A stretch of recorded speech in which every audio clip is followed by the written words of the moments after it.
आणि माझ्या प्रिय मित्रमैत्रिणींनो, आज मी तुम्हाला लोकशाही या विषयावर आपण महत्त्वाची चर्चा करणार आहोत. लोकशाही म्हणजे ते राज्यव्यवस्था नसून ते आपल्या भारत देशाच्या प्रत्येक नागरिकाचा आत्मा आहे. लोकशाही म्हणजे लोकांचे राज्य, लोकांसाठी राज्य आणि लोकांद्वारे राज्य.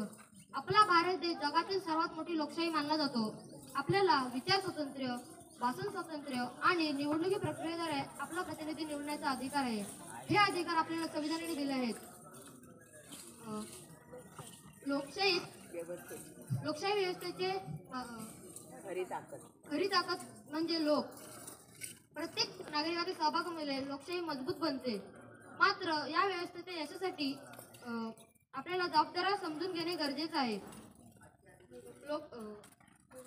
निवडणुकीत मतदान करणे ही फक्त आपले हक्क नाही, तर विधायक चर्चा करून देशहित साधणे हे आपले कर्तव्य आहे.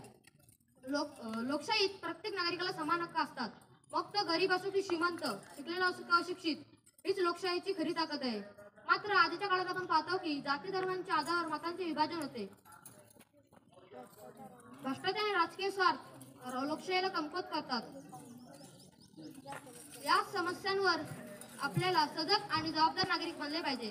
लोकशाहीत विरोधकांची भूमिका देखील महत्त्वाची असते. विरोधकांच्या विचारामुळे सरकारला चांगले निर्णय घेण्यासाठी प्रोत्साहन मिळते. पण विरोध म्हणजे काय? विधायक चर्चा करून देशात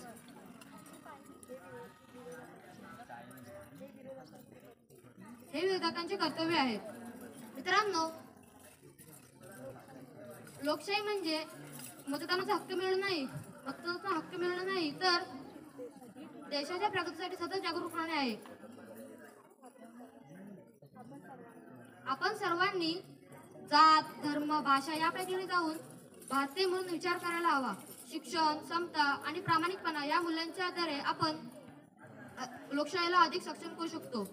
माझे भाषण संपवताना मी एवढेच म्हणेन की लोकशाही फक्त एक शब्द नाही, तो आपल्या स्वातंत्र्याची जाणीव आहे.